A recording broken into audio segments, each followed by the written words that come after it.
प्यारे विद्यार्थियों, आप अपने YouTube चैनल पर हैं। हमारे YouTube चैनल का नाम है आओ सीखें भूगोल। अभी तक हमने दिया नहीं था ना, अब नाम होगा। रुक जाना नहीं। और पूरक के विद्यार्थी आप घबराएं नहीं, आप लोगों के लिए अगला क्वेश्चन 2 नंबर के क्वेश्चन पर जो बहुत सरल क्वेश्चन है वो आपके सामने हम चर्चा करेंगे। अभी हम आओ सीखें भूगोल में आपको सीधा सीधा बताएंगे, सिखाएंगे तो नहीं, क्योंकि आपके पास इतना समय नहीं है कि आप विस्तार से चर्चा कर सकें। हाँ, आगे कॉलेज में या कहीं पे भी आपको टॉपिक डिस्कस करना हो तो आप कर सकते हैं। अभी हम सीधा सीधा अर्थ बताएंगे ताकि आप बहुत सरल भाषा में इन चीज़ों को समझ सकें। ज़्यादा विस्तार पे अगर हम जाएंगे तो आपको ज़्यादा समय लगेगा और आपके लिए बहुत भी अच्छा नहीं होगा, इसलिए हम चर्चा शुरू करते हैं। ध्यान से देखिए, मानव भूगोल का अर्थ।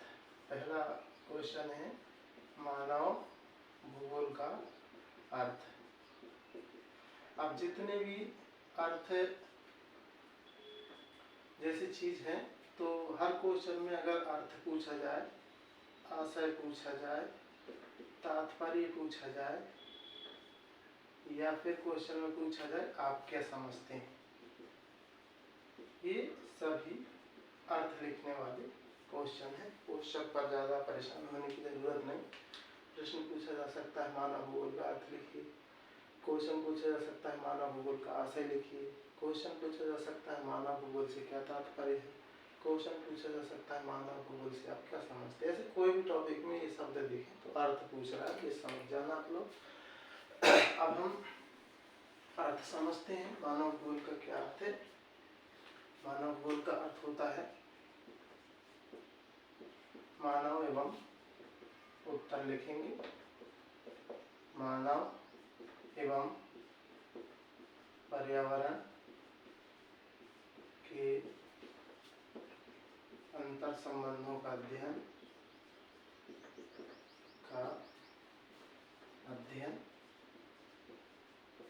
मानव भूगोल में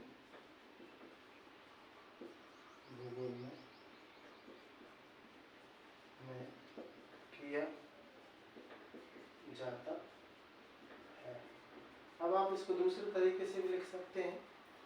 मानव अपनी गतिविधि के द्वारा पर्यावरण को प्रभावित करता है और पर्यावरण मनुष्य को प्रभावित करता है। इनके अंतर संबंधों का अध्ययन मानव भूगोल में किया जाता है, ये लिखिएगा। ठीक है, ये 2 नंबर का क्वेश्चन हमारा तैयार होता है। दूसरा जो क्वेश्चन है वो है जनसंख्या घनत्व का अर्थ है या तात्पर्य, जो भी चीजें समझे। जनसंख्या घनत्व से क्या अर्थ है, तो आप लिखेंगे किसी देश या प्रदेश लिख सकते हैं में, किसी देश या प्रदेश में 1 वर्ग किलोमीटर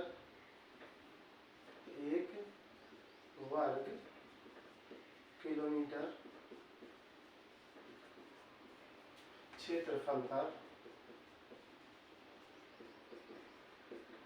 निवास करने वाली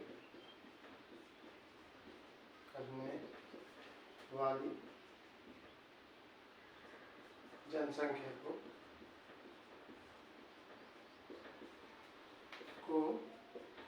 जनसंख्या घनत्व कहते हैं। भारत में जनगणना 2011 के अनुसार जनसंख्या घनत्व कितना है, 382 व्यक्ति प्रति वर्ग किलोमीटर। ये लिखना होगा, बस इतने में आपका काम चल जाएगा। ये याद ना हो तो नहीं लिखेंगे तो कोई दिक्कत नहीं है। जनसंख्या घनत्व कहते तक बन जाना चाहिए। अगर याद हो तो ये भी ऐड कर देंगे, और याद हो तो सूत्र भी आप ऐड कर सकते हैं। जनसंख्या घनत्व बराबर कुल जनसंख्या बटे कुल क्षेत्रफल। ठीक है, इनकी विस्तार से चर्चा होगी बाद में टॉपिकों में। ये खुद अपने आप में ये सब टॉपिक आधा आधा घंटा 15 मिनट 20 मिनट में ख़त्म होंगे, इसलिए हम ज़्यादा विस्तार नहीं कर रहे हैं। समझाएंगे आप लोगों को, लेकिन आपको जब फ्री हो जाए परीक्षा से, सीखना चाहें तो इन सब चीज़ों को हम वीडियो बना के डाल देंगे और तैयारी कर लेना फिर से अगर। ठीक है, दूसरा क्वेश्चन तैयार हो गया, जनसंख्या घनत्व का अर्थ। तीसरा क्वेश्चन पूछा जाता है मानव विकास के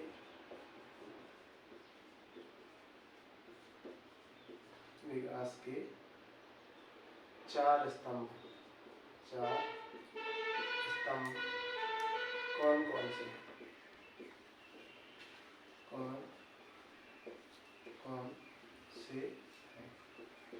अब देखें, मानव विकास के 4 स्तंभ हैं। उत्तर लिखेंगे, मानव विकास के 4 स्तंभ हैं। पहला लिखेंगे, पहले पूरा लिखेंगे, मानव विकास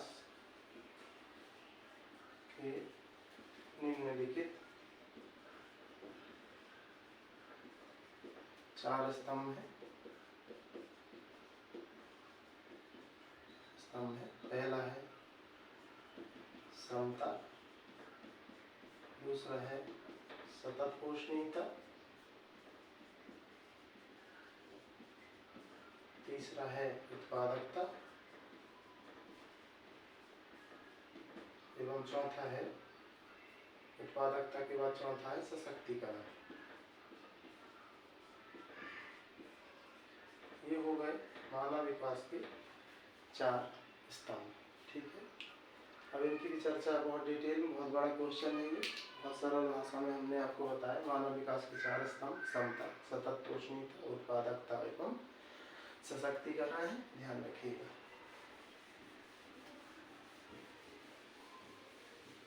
फिर अगला क्वेश्चन हमारे सामने है, कुटीर उद्योग किसे कहते हैं? चौथा क्वेश्चन है, कुटीर उद्योग किसे कहते हैं? कुटीर उद्योग कहलाते हैं, उत्तर लिखेंगे, कुटीर उद्योग छोटे पैमाने के उद्योग होते हैं, छोटे पैमाने के उद्योग होते हैं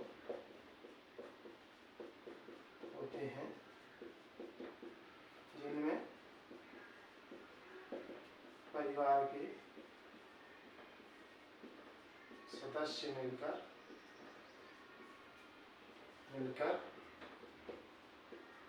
उत्पादन का कार्य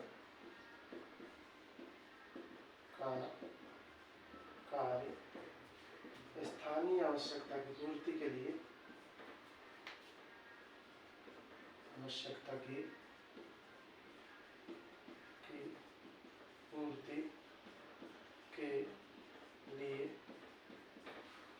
किया जाता है। ये हो गए कुटीर उद्योग। ये सबसे छोटे पैमाने के उद्योग होते हैं। यहाँ पर एक चीज स्थान मिलकर उत्पादन का कार्य अपने साधारण औजारों द्वारा, यहाँ पर आप ऐड कर लेंगे, अपने साधारण औजारों के द्वारा, तो ये याद रखिएगा। मतलब ये हो जाएगा, कुटीर उद्योग छोटे पैमाने के उद्योग होते हैं जिनमें परिवार के सदस्य मिलकर उत्पादन का कार्य अपने साधारण औजारों के द्वारा स्थानीय आवश्यकता की पूर्ति के लिए किया जाता है। इन्हें कुटीर उद्योग कहते हैं। जैसे कि आप देखते होंगे, मटका वगैरह बनाना कुम्हार करता है काम। उदाहरण लिख सकते हैं आप इसमें। उदाहरण, कुम्हार के द्वारा मटका है, ईंट भट्टे तो खैर बड़ा उद्योग टाइप का हो जाता है। मटका, मूर्ति, ये सब चीज़ें बनाना। दूसरा जो हमारे इधर सूपा वगैरह जैसी चीज़ें बनाते हैं ना, बांस से बनाई गई चीज़ें जो घर के लोग तैयार करते हैं।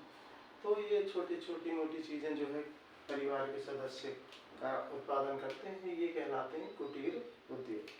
ठीक है, समझ गए होंगे आप। इसके बाद अगला क्वेश्चन देखते हैं। कुटीर उद्योग बात है संचार के साधन का अर्थ। प्रश्न नंबर 5 है ये, संचार के साधन का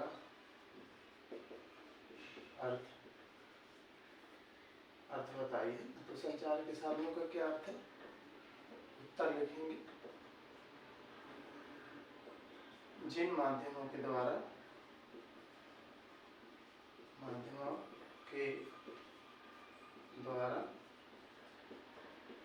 सूचनाओं का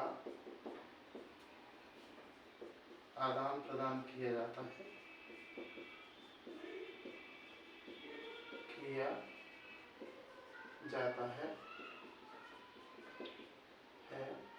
उन्हें संचार के साधन कहते हैं। आप लिखेंगे उदाहरण, आप जानते होंगे रेडियो, टेलीविजन मतलब टीवी, मोबाइल फोन,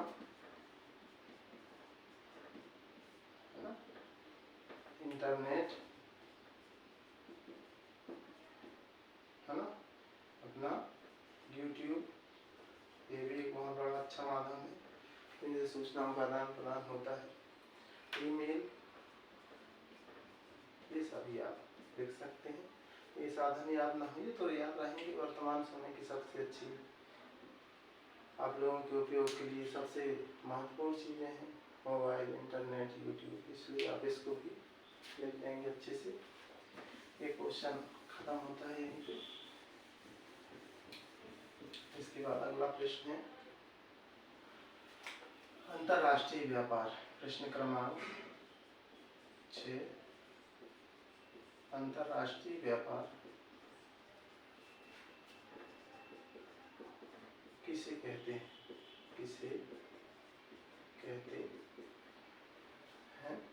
आप लिखेंगे, उत्तर लिखेंगे।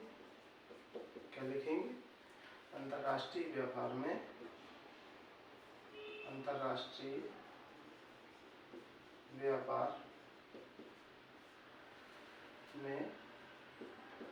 दो या दो से अधिक देशों के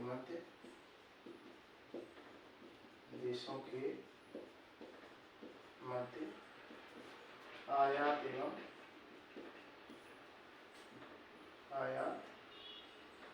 एवं निर्यात किया जाता है।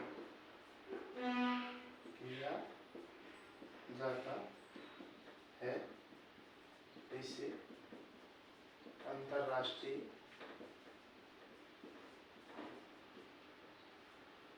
व्यापार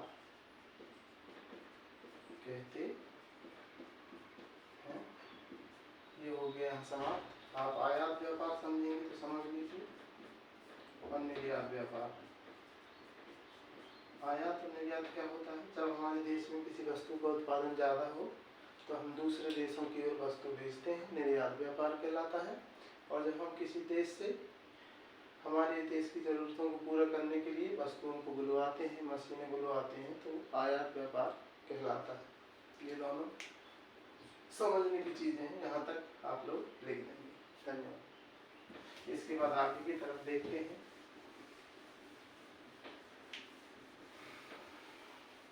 7वां नंबर का क्वेश्चन, व्यापार संतुलन किसे कहते हैं? व्यापार संतुलन क्या होता है? व्यापार संतुलन कहलाता है आयात एवं, उत्तर लिखेंगे। व्यापार संतुलन के अंतर्गत में यह व्यापार संतुलन आयात एवं निर्यात मूल्य के अंतर को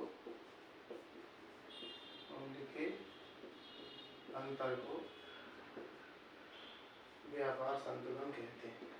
व्यापार संतुलन कहते हैं, ध्यान रखिएगा। व्यापार संतुलन आयात एवं निर्यात मूल्य के अंतर को व्यापार संतुलन कहते हैं। आयात मूल्य अब भी हमने चर्चा किया था, जब हमारे देश में कोई चीज़ की आवश्यकता हो तो हम चीज़ों को बुलवाएंगे, तो आयात व्यापार जो होता है इसमें हमारे देश का खर्च होता है, ठीक है। और जो निर्यात व्यापार होता है, जब हम अपने देश से किसी वस्तु को भेजेंगे दूसरे देश में तो हमें लाभ प्राप्त होगा, तो यहाँ पर हमें लाभ प्राप्त होगा। अब इसको देखना कि ये आय प्राप्त होती है, तो जब आयात हमने किया, ठीक है, आयात हमने किया माने 10,000 करोड़ का और निर्यात किया 8,000 करोड़ का। अब क्या होगा, 8,000 करोड़ में से यहाँ पर हमें देखिए हमें लाभ हुआ कितने का, निर्यात के द्वारा 8,000 करोड़ का यह लाभ होता है। और यहाँ पे हमने दूसरे देश को आयात किया तो इतना पैसा दे दिया, मतलब हमारे द्वारा दिया गया, तो यहाँ पर हमें देना होगा और यहाँ पर हमें इतना लाभ हुआ, तो 2,000 रुपये का हमें घाटा लगा, 2,000 करोड़ रुपये का घाटा लगा। तो ये 2,000 क्यों होगा, मतलब ये जो व्यापार होता है ये कहलाता है घाटे का व्यापार। जब आयात मूल्य अधिक होता है, निर्यात मूल्य कम होता है, तो घाटे का व्यापार कहलाता है।